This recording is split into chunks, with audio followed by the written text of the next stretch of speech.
I can see the smile. I know it's been a crazy week, but it's no, it's been fun. Have you slept at all this week? First couple nights were a little, not too much. Last night I got in a good time yesterday, and actually my in-laws, they're actually here right now. They're going to come out pretty soon, but I got to see them for dinner, and they're first-time grandparents, so it was nice seeing them last night. But I got some sleep last night, ready to go. Is Theodore a family man? No, just something we kind of talked about, decided, had it on our mind for a while, so That's cool. it works. Yeah, yeah. I mean, how are you feeling hockey-wise? You know, I'm sure you're looking to get back in. Good. I mean, obviously, whenever you're away from the team, you miss it. You know, we had some interesting, fun games, it looked like. You know, one of the nights I was up, one of the nights I tried to get a little sleep during it because those games are late when you're in New York. But no, it's I feel good. I feel good. I was able to skate once back at home while I was there, so I was able to go in the morning and just keep the legs going. And you know, obviously playing college here and having family friends here, this is a fun game for me to play every year. So the fact I was comfortable kind of getting back out here and rejoining the team and ready to go. Yeah, I mean, obviously there's been some mix-up with the partners and stuff, but you know, we've all played with each other at some point. You know, we complement each other a little bit in terms of, you know, they want us playing well in the D zone. That's kind of my focus, and you know, when I'm with Romy, I said we take care of the D zone. Everything else will take care of itself. So it was good a couple games, and we'll keep it going. How's it feel to be back? Good. Yeah, I've always loved my 2 years here. I've had a great time, and it's always cool to come back here. No, I've been here before. It's just, yeah, it's obviously a little strange. The walk's a little strange. You go a little further to go to the Avs locker room, but no. Again, like I enjoyed my time here. I had a blast, and it's good to be back. Did you catch up with any of the guys? Yeah, a little bit. A couple of guys, a couple of trainers. I'm gonna catch up after the game, probably a little bit more, and yeah. You got a little bit of experience with a guy like Cal Ritchie Avs training camp. Yeah. One of their best prospects. What has it been like kind of getting to know him as a player now playing with him? Yeah, I'm trying to help him as much as I can. Obviously, I knew him from Colorado a couple of games before he got sent down last year. But yeah, Richie's been great with us. He's a kid that wants to learn, wants to get better, so that's always cool to see. But yeah, I thought he's playing very well right now. You know, he sees the comparison between Schaefer and Makar. You've played with Cal, now you're with him. Like, do you see it as well? Yeah, the skating for sure. The skating's very impressive. Obviously, playing with Cal, he's at another level now. Obviously, been in the league for a little longer. But what Shea's been doing for his first year as a rookie, it's been very impressive. But I said the skating's very similar. They have that speed to get away from a lot of guys and create a rush. And yeah, Shea wants to learn too. He's a hell of a kid, so it's fun to have.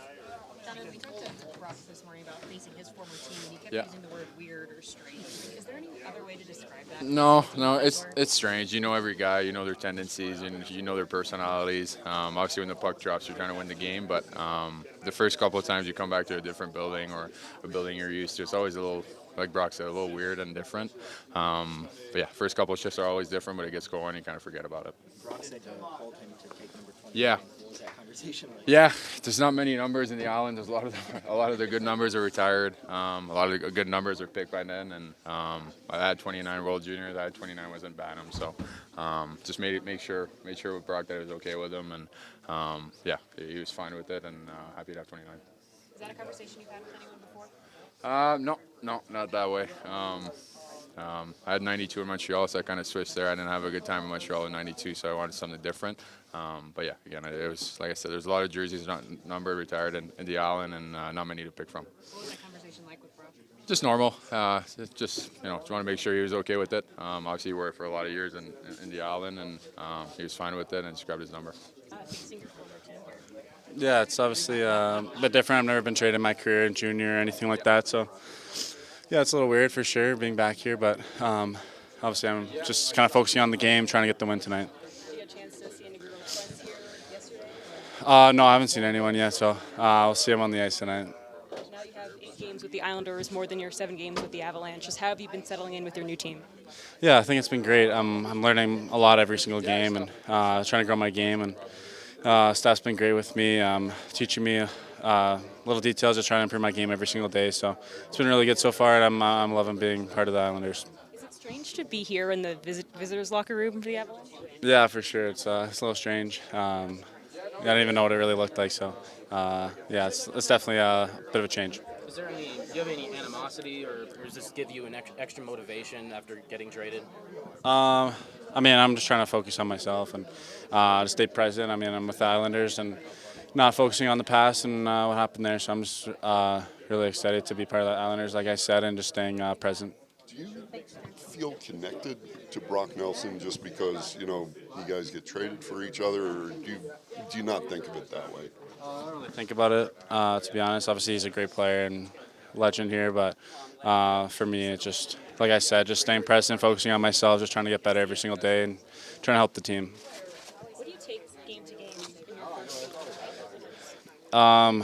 Yeah, I think obviously as you kind of go along, you just try to pick up different stuff from different players. I play with a few different guys now, and yeah, it's been great so far. And yeah, you kind of get that experience as you go along, what it's like to play in the NHL and to handle the kind of like the schedule and all that. So I think it's been really good so far.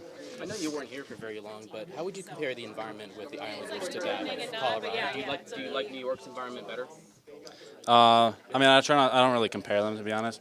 But I mean, I love the environment here and with the Islanders, and I enjoyed my time too when I was with Colorado. So for me, like I said, just staying present and yeah, just focusing on where I'm at right now and just trying to get better. What's your friendship like with him? I know you guys have had a good banter during training camp, but what do you expect to skate with him on the same line? Yeah, I mean, obviously he's a really skilled, talented player. So it's exciting to see him get back in the lineup. Obviously, he's been hurt for a bit, so. Yeah, no, I know he's super excited to get back in the lineup, and yeah, I like to kind of joke around with him a bit, but yeah, no, he's a good guy. Both Brock Nelson and Jonathan Drouin described facing their former teams as weird. Is that kind of what you expect when you kind of get a clash like that with two players? I would say yes. I would agree with what they're both saying. I mean, especially for Brock, who's been here for so long and was a key player on our team and played so well for us. I mean, the 2 years I've been here, I mean, it was nice to coach him because he was playing so well, and I was a leader on the team. So sometimes those things happen, and same thing for Joe. I mean, he played a couple of years there in Colorado, and now he's with us, and I'm sure he's excited about the game as well. Different players, different positions, but the experience you had with an 18-year-old Nathan MacKinnon, has that helped you at all with dealing with someone like Matthew Schaefer? Yes, I would say yes, in a way that you want to take your time, and unfortunately, there are two guys that you cannot take your time because they want more, but when they're ready, they step up, and that's exactly what Schaefer's been doing for us. There's a lot of comparisons between Schaefer and the guy he's going to play tonight, Cale Makar. How does he handle kind of the pressures of everything? I'm not going to compare the two of them. I mean, I will say this, though. Shave's been outstanding, but he's also surrounded by a great group of defensemen. The Pelech, the Pollock, the Angelo, the Romanov, the Mayfield. So he's in a really good position.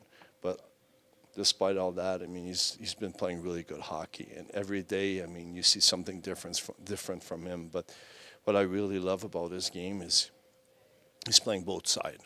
He's not just an offensive guy. He's playing both sides, and I think that's what Makar does for the Avs as well. So they're key players on their teams, and it's nice to see them performing the way they are. How does he handle the pressures that have come with being the top pick off the ice and D? I guess it's a question for him, but as a coach, I feel like he's handled it very well. I mean, the numbers are speaking for himself, but I feel like he's such an humble person and has such a great approach of the game. I'd be very surprised if it affects him. Coach, you knew Joe when he was younger, and then he came here, and people talked a lot about like the changes that he made to his game when he was here. And do you see a different person or different player now than? Yes, he's very mature right now. I feel like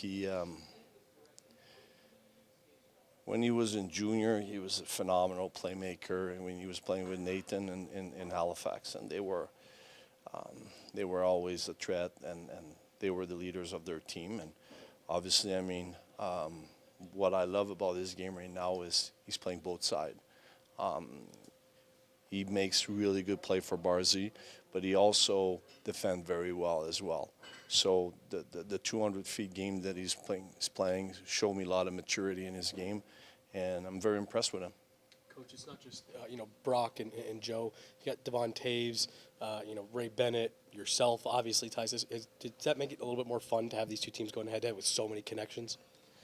I don't know. I don't have time to think about this because we're playing against a heck of a team here, and we're going to have to be very good if we want to have a chance to win this game. So we're going to talk about a lot of things, but this is a team that probably the best team in the league on rush, and we're going to have to do a good job.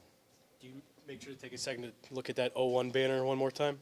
The 0-1 and 96 up there? Yeah, that's what I said to the guys. I look at it. I said, hey, this is me. So, I mean, I had fun with it, but it was a privilege for me to be here in Colorado and for those 8 years as a player and those 3 as a coach. I think they helped me to become the person I am, but playing with those players, the quality of the people, the quality of the organization, the family Kroenke has been so supportive of the team since they own the team, and it's nice to be part of that family.